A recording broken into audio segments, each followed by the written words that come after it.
There's a level of discipline that makes people look at you with fear. And today you'll discover exactly how to get there. Have you ever seen that person who never fails? Who wakes up every day at the same time, does the same things and just never stops? While everyone else gives up by the third week, they keep going. While everyone else makes excuses, they show up. And you know what people say about them? Man, that's not normal.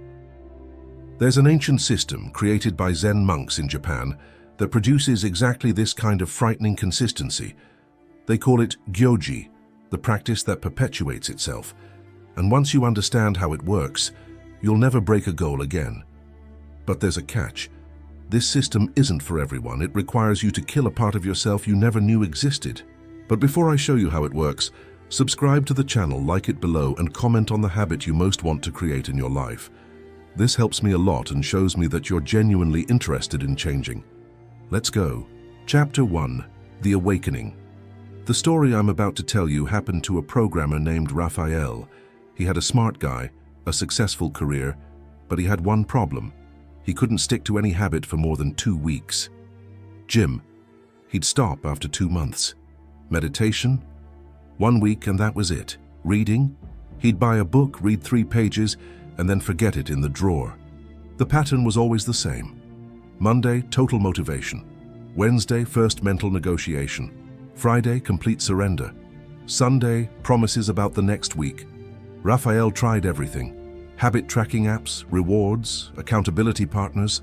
Nothing worked because he was fighting something he couldn't even imagine, the very architecture of his brain. Until the day he discovered why Zen monks can meditate for 800 years straight without missing a single day. And no, it's not willpower. It's something much deeper and much more frightening. Chapter 2. The Secret of the Monks. In Zen temples, there's a rule that seems simple, but changes everything. Gyoji. Literally translated, it means continuous practice without gaps. Without gaps. Do you understand what that means? It means that since 1200 AD, every single day at 3:30 a.m., a bell rings at Aisi temple. And since 1200 AD, every single day the monks wake up, not at 3:25 a.m., not at 3:35 a.m., exactly at 3:30 a.m. You want to know what never happens in that temple? No monk lies in bed thinking, today I'm going to jump. The question simply doesn't exist in their minds. Why? Because they understand something you don't yet. Your brain categorizes every commitment into 2 boxes, reversible or irreversible. Reversible commitments become mental negotiations. Irreversible commitments simply happen. When a monk takes his vows in front of the entire community, he's not making a promise. He's changing his identity. He's not promising to try to meditate. He's declaring himself a meditator. The community witnesses it. The identity changes. The negotiation ends. A Harvard University neuroscientist who has been studying habits for 15 years has discovered something revolutionary. When you make a behavior public, your primitive brain interprets failure as a survival threat. Our ancestors who lost status in the tribe died. Your brain still works that way. That's exactly what Raphael did. He stopped making private promises and started making public declarations. He wrote on paper, I am a person who meditates 20 minutes every day at 5 a.m. for 90 consecutive days.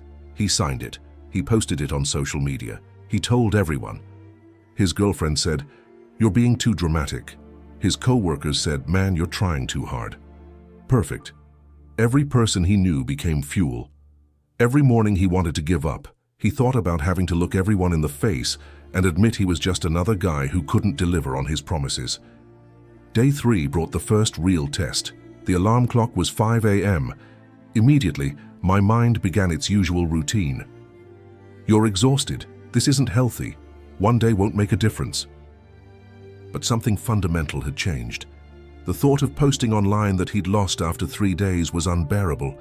Having to look his girlfriend in the face and admit he'd given up again. The public declaration had made giving up more painful than continuing. But here the real problem began. Chapter 3. The Internal War. Even with all this social pressure, Raphael was still waging war every single day. His body didn't care about his reputation. He wanted to sleep when he was tired. The public declaration ended the mental negotiation, but he still fought biology every morning. That's when he discovered the monk's second principle, non-negotiable hours. Every day you waste mental energy on the same stupid question. When will I do this? Now or after breakfast, in the morning or at night? This decision burns up glucose in your brain that should be used for actual practice. You're wasting your fuel deciding when to drive instead of actually driving. Raphael chose 5 a.m. Not because he was a morning person who loved watching the sunrise. He chose 5 a.m. because the world was asleep. No messages, no emails, no distractions, no excuses. The time wasn't about optimization, it was about elimination. Eliminating every possible reason to do it later. The first week was hell. Your body fought against it every morning, that's normal. Your body is a machine that works with patterns, and you're forcing it to build a new pattern. It resists. In the second week, something changed. He started waking up 2 minutes before his alarm. His body had begun preparing for what now awaited him. On the 14th, the alarm rang, and his feet touched the floor before his conscious mind even engaged. No thought, no decision, just movement. Here's what most people don't understand about fixed hours. It's not about finding the perfect schedule. It's about removing time as a variable. When you do something at different times every day, you're asking your brain to make a new decision every time. When the schedule is fixed, your brain can't argue with a constant. But Raphael discovered a new problem. His schedule was fixed, but he kept changing what he did during that time.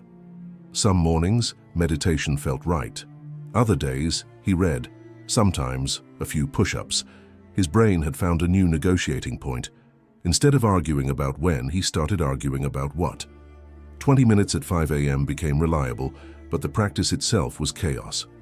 The fixed schedule had solved half the equation, but his mind was still finding loopholes to negotiate. He'd eliminated the when, but not the what.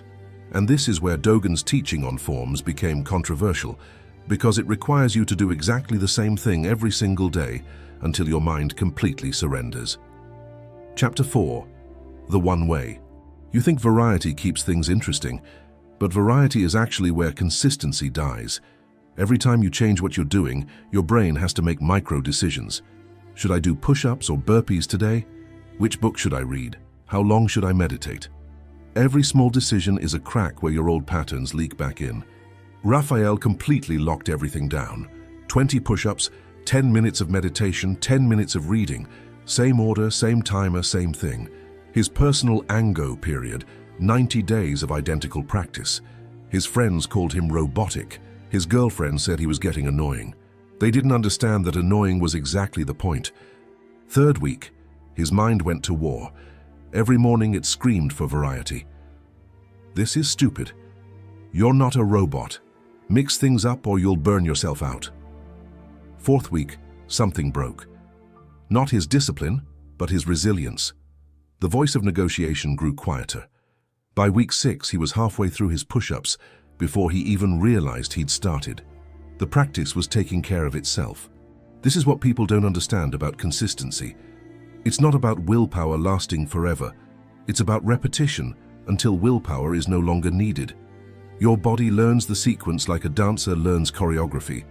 An MIT researcher who has studied the automatization of behaviors for 12 years explains, when you repeat an action in the same context for approximately 66 days, the basal ganglia of the brain take over.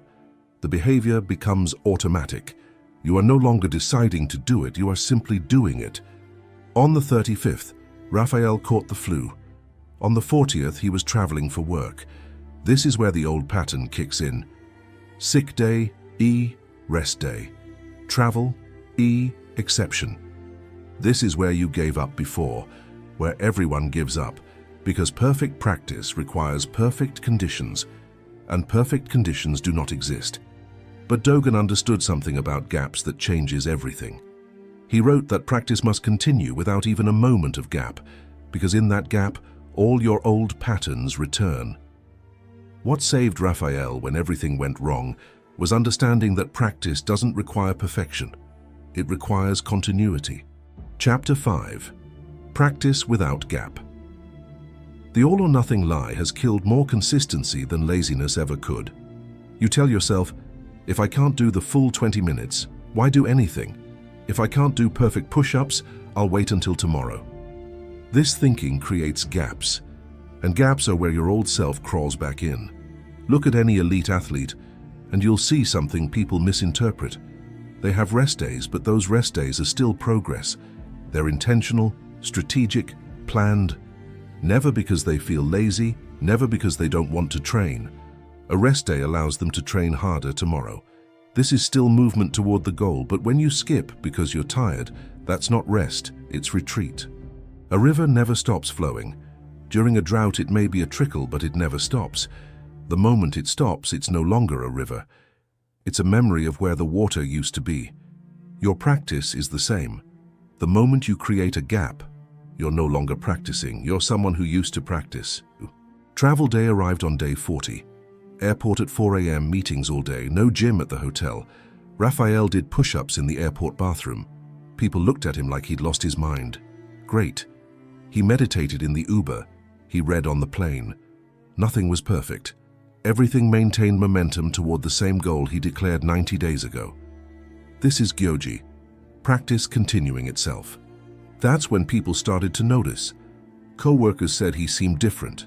Friends said he was becoming obsessive. Someone actually said his discipline wasn't healthy, that normal people don't act like that. When you hear these words, you know you're on the right track. Normal people get normal results. You're not trying to be normal, you're trying to be unbreakable. But here's what no one prepares you for. The unexpected obstacles you never saw coming. The things you can't plan for because you don't know they exist. Chapter 6. Pre-solutions. Your child gets sick. Your car breaks down on the way to the gym. Your boss keeps you late. These are consistency killers because you haven't pre-decided how to handle them. Every time an unexpected obstacle appears, you have to make a decision under stress. That decision in that moment of chaos is where you'll choose the path of least resistance every time. The obstacle wins because you're fighting a battle you didn't prepare for. Zen monasteries have operated for centuries without missing a single day of practice. Earthquakes, wars, famines, the practice continues. How? They don't make decisions when obstacles arise. The answer already exists.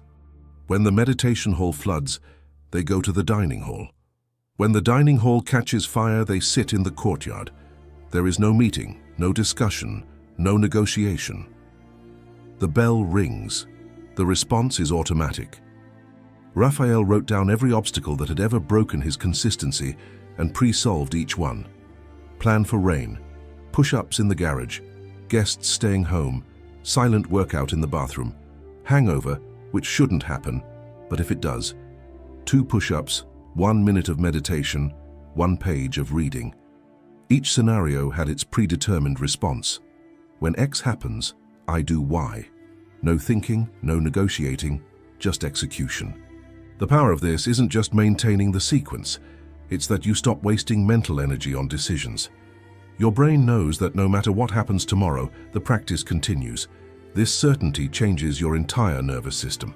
A Yale University behavioral psychologist who has been studying decision-making for 20 years found, when you pre-decide your actions, you remove decision fatigue from the critical moment.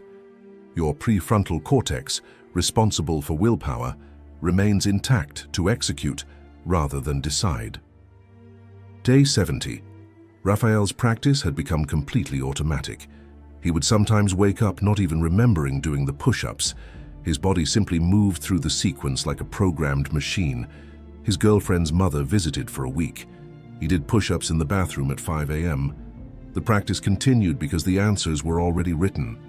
On the 90th, he completed his personal ango, 3 months of uninterrupted practice. But something deeper had happened. He was no longer the same person. Friends literally told him, "Your consistency is scary." His response was perfect. Great. Chapter 7. The transformation. Because when your discipline makes others uncomfortable, you're finally operating at the right level.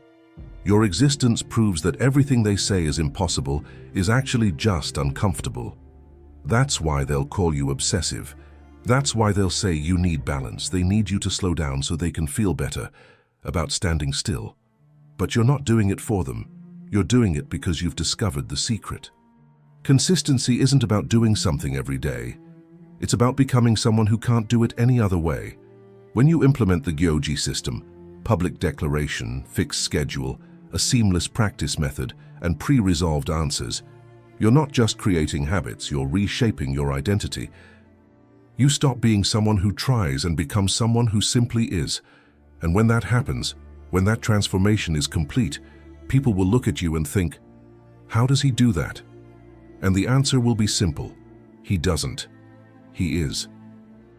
The question remains, are you ready for this level of transformation? Because it's not about discipline, it's about death and rebirth. The death of your inconsistent self, the birth of your unbreakable self. The gyoji system won't make you a better person. It'll make you a different person. Someone others will look at and think, yeah, that's not normal. And when you hear those words, you'll know you've finally gotten where you want to be. If this video changed your perspective on discipline and consistency, subscribe to the channel and activate the bell so you don't miss future content that will transform you. And tell me in the comments, what will your public declaration be? What habit will you implement using the gyoji system? Remember, the consistency that scares others is the only consistency worth having. If you've watched this far, thank you very much for your attention. See you in the next video.